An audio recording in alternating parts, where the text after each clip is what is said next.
Hello and welcome to this free training series. Now this is going to be a very simple presentation, nothing fancy going on, no fancy images or anything like that. I just want to provide you with as much value as possible. This is a two-part training series focusing on helping you rank your content on page 1 of Google. Now if you've been on our channel for a while, you'll know that we use a system called Rocket. This is a step-by-step process that we go through when we're producing content in order to maximize our chances of ranking on page 1 of Google. Now we do have a paid course. You can find a link to that in the description, but that's not what we're going to do today. What I want to do is provide you with some high value free training on the R part of this system of Rocket, the R standing for research, specifically looking at keyword research. It's a two-part training series. At the end of this training you can find out where you can get hold of the second part. As I said, if you want to check out the full course, get signed up for our early bird offer, then you've got the link in the description below. Otherwise, just sit back, enjoy this free training. You will get some information where you can take actionable steps. If you have any questions during the training, just put them into the comments. One of the team will get back to you on the channel as quickly as we can. But as I said, for now, get that pen and paper ready and let's help you understand how to rank your content on page 1 of Google.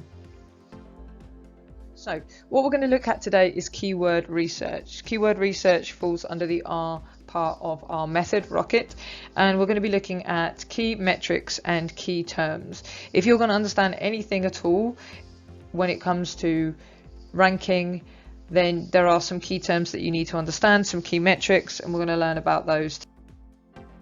So what is keyword research? Well, it's a method of finding the best keywords for your business, niche or brand. You want to be found online.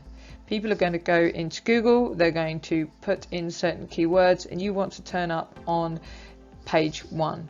And therefore what you need to do is you need to put yourself in the position of the consumer or the client that could want your service, might want to find your brand, might be searching for information in your niche, and you want to find out what are they putting into search, and then you want your business or brand or website or blog to turn up on page 1 of Google.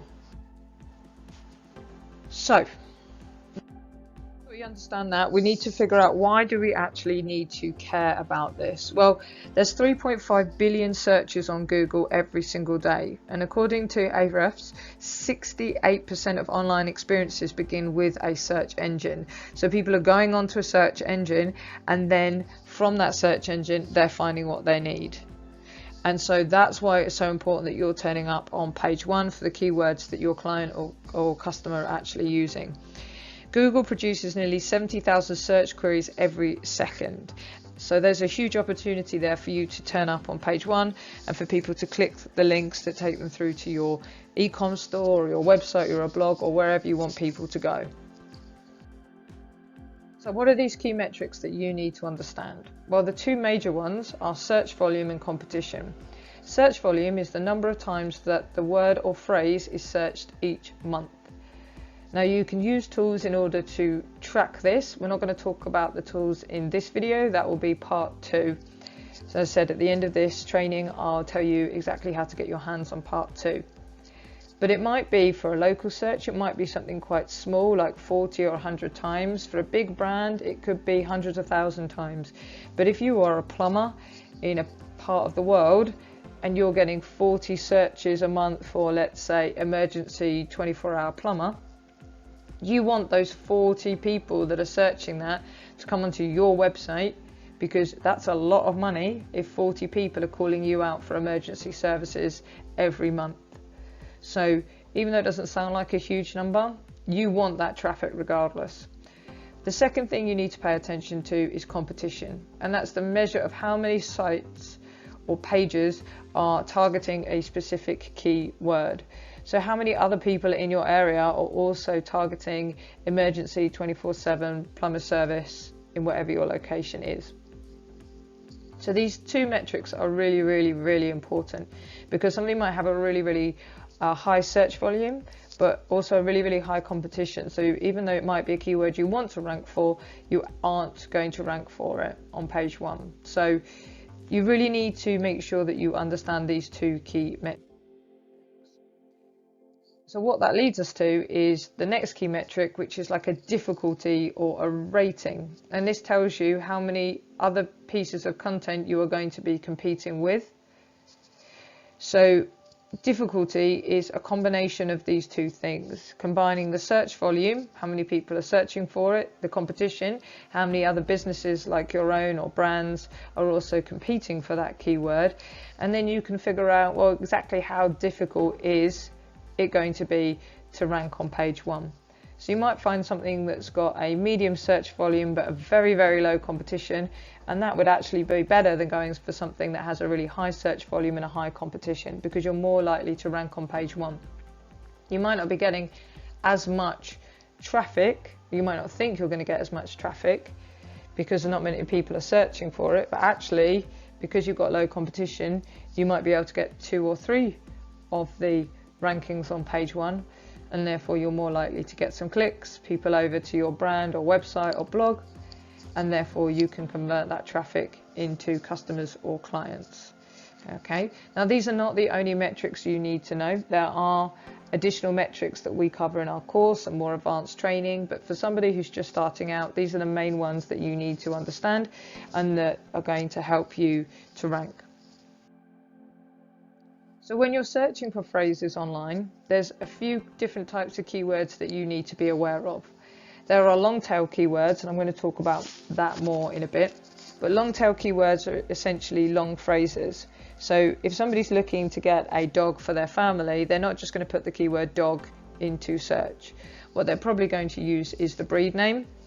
So it might be Springer Spaniel, and then after that they're going to put in some additional words because they're looking for a pet for their family. So it might be how good are Springer Spaniels with families, or are Springer Spaniels a family dog, or maybe they'll type something like which is the best breed to have with a young family. So it's not just one word or 2 words, it's a long tail, so a series of 4, 6, 8 keywords together is what people are more likely to search for. And if you think about your searching behavior, you'll probably recognize that you fit into that category as well. Branded keywords, so linking to particular brands. Trending keywords, so around a particular trend that's going on at the moment. Or seasonal keywords, so obviously there's keywords to do with things like Halloween, such as pumpkin pie, pumpkin soup, Halloween music, Halloween shows, that peak around that period of time and then get no traffic at the rest of the time. The same with Christmas and other things like that. So when you're searching for phrases, then there's certain things that you can do with your keywords in order to find the best keywords that you want to go away and make content on. So I've got the example here of looking for a spray tan. So a long tail keyword might be you're looking for the best spray tan in, and then put in a particular location, because somebody who's looking for a spray tan is going to want to do it where they are based. They're not going to want to go really, really far away. So if you were a company that offered spray tanning, then you would want to put your location in there. The next option is branded keywords. So there might be a particular product that's quite popular that people would want to use, or would want to hire you if you use that particular product. So spray tan with certain product name is an option. Then trending, so there might be somebody who's promoting, celebrity let's say, who's promoting a particular spray tan, or maybe somebody might hear about a certain person using a spray tan, so they might look that up in trending. So what spray tan does a certain person use, for example. And then seasonal, again, best spray tan for summer, winter, autumn. It might be somebody looking for one who's going to go in the water or into swimming pools because they're going on holiday, things like that. So it's not just about the keyword, it's about being clever with it and putting it into other phrases. What you should also consider when you are looking up these keywords is spelling and wording variations of your focused term. So things aren't always spelt the same all around the world. So you've got British English and American English variations of spellings, for example. But you've also got things like school and school being spelt different ways, especially if you were looking at sort of a brand. Common synonyms and questions as well. Okay, so synonyms would be things like best, greatest, top. These are different words that we can put at the beginning of our focus keywords that we want to rank for in order to see if we can lower the amount of competition or change the search volume and have more of a chance of being able to rank. So I've got a few examples for you here. So when we're looking at this kind of thing, it might be best spray tan in New York, or top spray tan in New York, highest rated spray tan in New York, or 5-star spray tan in New York. So you can see all of these use spray tan New York, but I've changed the beginning of the words there, and then I've given you some other examples: ultimate, unbeatable, record breaking, chief, finest, greatest, leading. Some of these will work, some of them won't. So for example, we could use a restaurant. It might be finest or greatest restaurant or leading restaurant, but we wouldn't necessarily use that for a spray tanning company. So using these synonyms are really, really important. And what you've got to remember is almost 8% of Google search queries are actually a question, according to research. So which is the best spray tan in New York, or where can I find the top spray tan in New York, is another way to develop these. And what is the highest rated spray tan salon in New York? So you're not just going for one phrase, you need to play around with these lots and always looking at the search volume and the competition when you're brainstorming these ideas. So you should be able to come up with a focus keyword that you want to rank for, so spray tan in New York, and then adding the synonyms and then turning into a question is a really, really good way of turning just one phrase into 10, 50 phrases that you could then go away, look at the search volume, look at the competition, assess the difficulty to rank, and then pick which ones are the ones you want to start off with when it comes to creating your content. So when you're writing your blog post or an article on your website, or even working on your homepage, you can go through this process, work out where the best opportunity for you to rank is. So with long tail keywords, well, 50% of search queries contain 4 or more keywords, as we mentioned before. So you're never going to rank for the keyword tan. It's too competitive. If you're a small business or a small brand, then you're just not going to rank for that. However, you could rank for something such as best tanning salon Upper East Side NY for New York. That is something that you could search for. It's not going to get nearly as many searches for the word tan, but what you've done is you've changed your keyword to something that somebody who might be looking for your business or service is likely to search in Google, which has low competition in Google, and therefore you are likely to turn up on page 1. So even if it's only a small number of people that are searching that each month, you are more likely to get found in search, get people to click on your link, and those people are more likely to be customers or clients that will be ringing you up to book an appointment, ordering off your website, or walking through your front door in order to access your services. Here's an example for you. So I've used a tool here in order to produce these results. And as I said, in the second part of this training, I'll talk to you a little bit more about tools that you can use to produce these kind of results.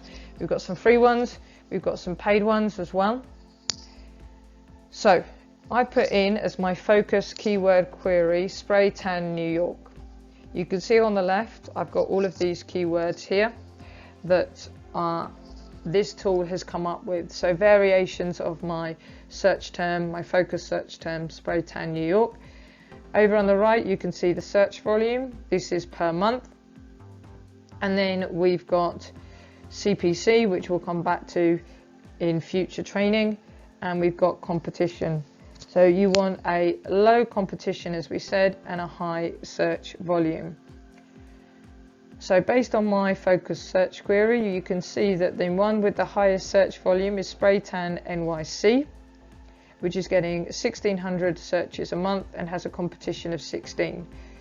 Whereas something like Tanning Salon in New York City, NYC, has got 720 searches. So that's a lot less searches, about half, but you can see the competition is a fraction. Okay, so it's a quarter of the competition of the top search spray tan New York City. And what this means is I'm much more likely to rank for Tanning Salon NYC than I am for the top search volume spray tan NYC. Now, not everybody here, Tanning Salon, is going to be looking for a spray tan. Okay, they might be looking for other methods of tanning, obviously, but as I can rank easier for this term because of that lower competition, it might be one that I want to go for first of all. You can see down here as well, we've got Tanning Salon New York has 210 searches, 6%, and Tanning NY has 140 searches, 4%. Tanning Salon Upper East Side, which again is gone hyper focused with the location, only gets 70 searches, but it's got 1% search volume. So even though only 70 people a month are searching for that, only 1% competition, I should be able, if I know what I'm doing and I'm following a proven method, such as following something like Rocket, and I'm going through the stages that I need to follow, I should be able to rank on page 1 for an article or a blog post for Tanning Salon Upper East Side, if that is where my location is based. And as we said before, we can change up those search terms, and we could have best tanning salon Upper East Side, top tanning salon Upper East Side, recommended tanning salon Upper East Side, and produce variations in order to be able to try and rank on page 1. So this is what I would call a great opportunity to start off with when looking at research. Now, as I said before, this isn't everything that you need to cover. What we've just looked at is how do I find long tail keywords for my niche business or brand. I've shown you the keyword research ideas, what you're looking for, and an example, but how are you going to go away and do this research yourself for your business? Now you have an understanding of some of these basic metrics. Well, that's what we're going to be covering in part 2 of this free training. You should be able to see the training pop up on the screen now. If you click onto that, you'll be able to go through to part 2. There's also a link in the description to part 2 if you would like to catch that at a later date. It's completely free. No need for you to pay anything. You can just go ahead and watch right now. We'll see you in the next video.